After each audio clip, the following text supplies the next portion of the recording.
Bonsoir Wendy, bonsoir Yann Delabrière. Bonsoir. Forcia est un équipementier français encore détenu à plus de 57% par PSA Peugeot Citroën, ce qui ne l'empêche pas de travailler pour tous les constructeurs automobiles et apparemment à leur grande satisfaction puisque vous profitez pleinement de la reprise du marché automobile mondial avec un chiffre d'affaires au premier trimestre qui fait un bond de 24% à presque 4 milliards d'euros. 4 milliards d'euros en 3 mois. Où est le boom alors ? Le boom, il est une reprise des marchés automobiles qui a été finalement depuis 18 mois plus forte que prévu. C'était déjà le cas en 2010. Notre chiffre d'affaires en 2010 a progressé de 48%. Et c'est le cas depuis le début de cette année. Et c'est une reprise qui se manifeste partout dans le monde, avec un marché américain qui est en reprise finalement plus forte que attendu. Un marché dans les pays émergents qui reste très soutenu, en Chine, en Amérique du Sud, et même en Europe. Finalement, une bonne surprise.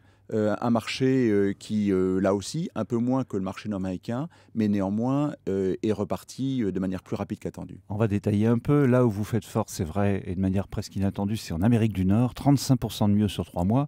Quels sont les constructeurs clients qui vous tirent ainsi et pour quels produits ? Alors, les constructeurs qui nous tirent, ce sont d'abord nos clients européens. Qui progressent rapidement aux États-Unis. Les Allemands, bien entendu, donc Volkswagen avec sa nouvelle usine de Chattanooga, avec beaucoup de véhicules nouveaux, avec la New Beetle qui vient d'être montrée au salon de Shanghai, avec la nouvelle Passat qui va être le fer de lance de Volkswagen aux États-Unis, mais également BMW, Mercedes qui progressent de manière rapide. Et puis les constructeurs américains eux-mêmes. Et puis les constructeurs américains eux-mêmes.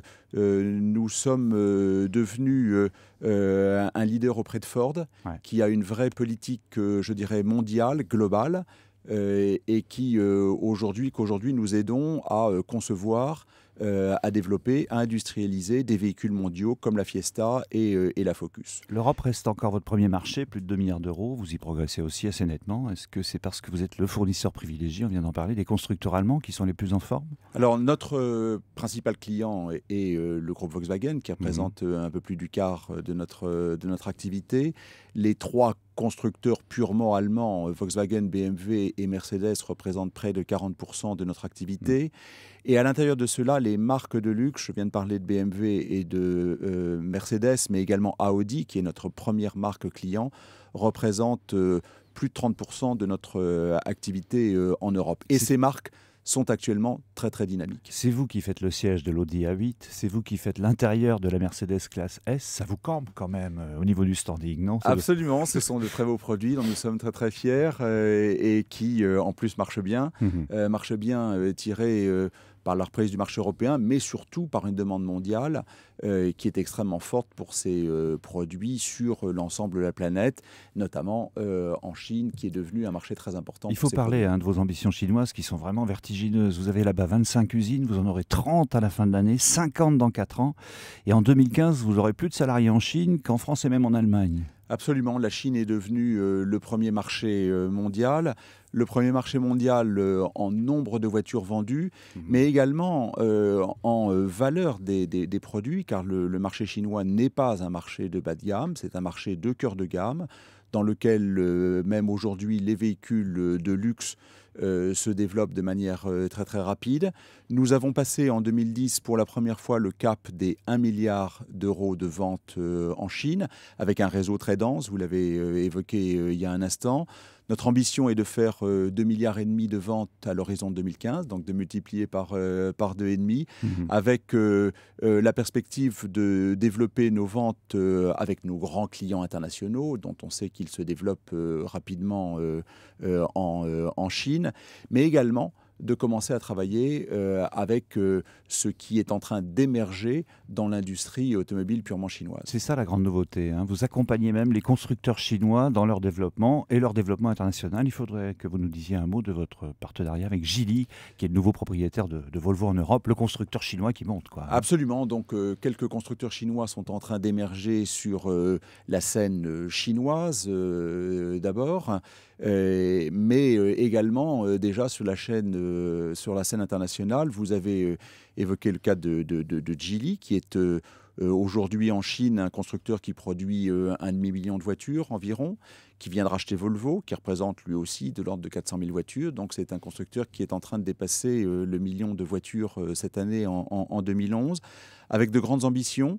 Les ambitions de développer des gammes de voitures cœur de marché pour le marché chinois et de se situer à égalité avec les constructeurs internationaux, mais qui également a déjà commencé son expansion internationale hors de Chine, bien entendu, du Sud notamment. Bien entendu avec Volvo, mais également, vous venez de le dire, avec l'Amérique du Sud, qui est un marché attractif pour les constructeurs chinois parce que finalement accessible, plus accessible et plus intéressant en croissance pour eux que le marché européen. Alors on parle souvent de la pression des constructeurs sur leurs équipementiers, comment ils sont pressurés. Alors comment vous faites, vous, pour imposer vos prix, pour vous assurer en tout cas que vous pourrez produire dans de bonnes conditions de rentabilité? L'industrie automobile est un secteur industriel de masse. Donc c'est un secteur dans lequel la recherche de baisse des coûts est permanente.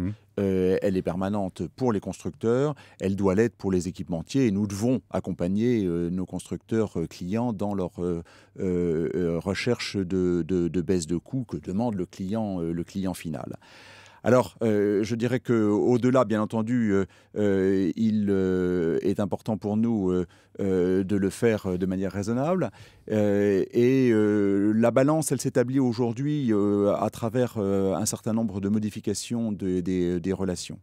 Des modifications des relations qui viennent d'abord du fait que le marché, on le disait il y a un instant, est devenu global et que donc peu d'équipementiers sont capables d'accompagner les constructeurs automobiles sur l'ensemble des marchés mondiaux. Et donc, il y a aujourd'hui une prime à cette capacité que nous avons développée. C'est ensuite l'innovation.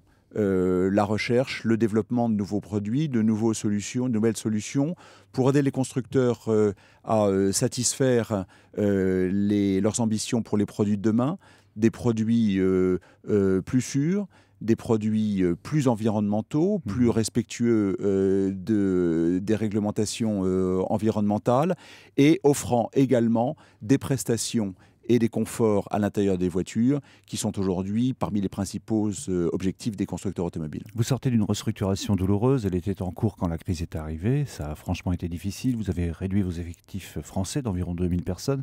C'est fini tout ça, vous embauchez, vous investissez, y compris en France aujourd'hui ?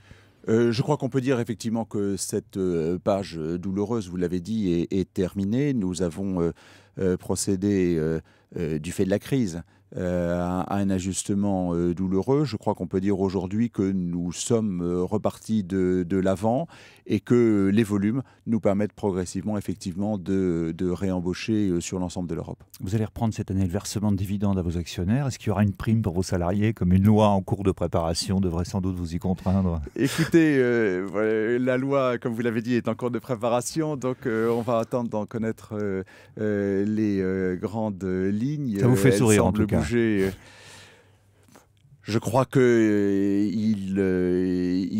n'y a pas, je dirais, derrière une logique forte qui ressorte de manière claire. Je crois que la question des rémunérations et de leur évolution est une question sérieuse. Elle doit être bien entendu adressée. Je crois qu'elle doit être adressée globalement et pas par des artifices réglementaires. Dans les entreprises elles-mêmes. Dans les entreprises. On a longtemps pensé que le fait que vous soyez une filiale de PSA pouvait être un handicap, notamment dans vos relations avec les autres constructeurs. Vos résultats démontrent le contraire.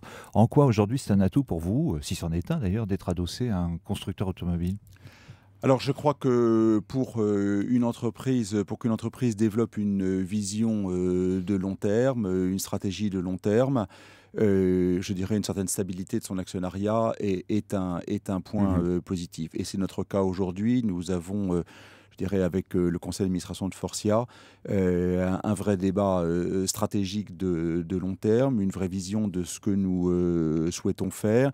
Et c'est en partie le résultat d'un actionnariat qui nous permet de le faire. Donc, vous l'avez dit, aujourd'hui, on est presque dans le meilleur des mondes avec un fonctionnement opérationnel dont nos clients savent bien qu'il est parfaitement indépendant, ce qui nous permet de nous développer rapidement avec les concurrents de notre actionnaire, mais également une structure actionnariale qui nous permet de développer des vraies stratégies. Merci beaucoup Yann Delabrière. Merci.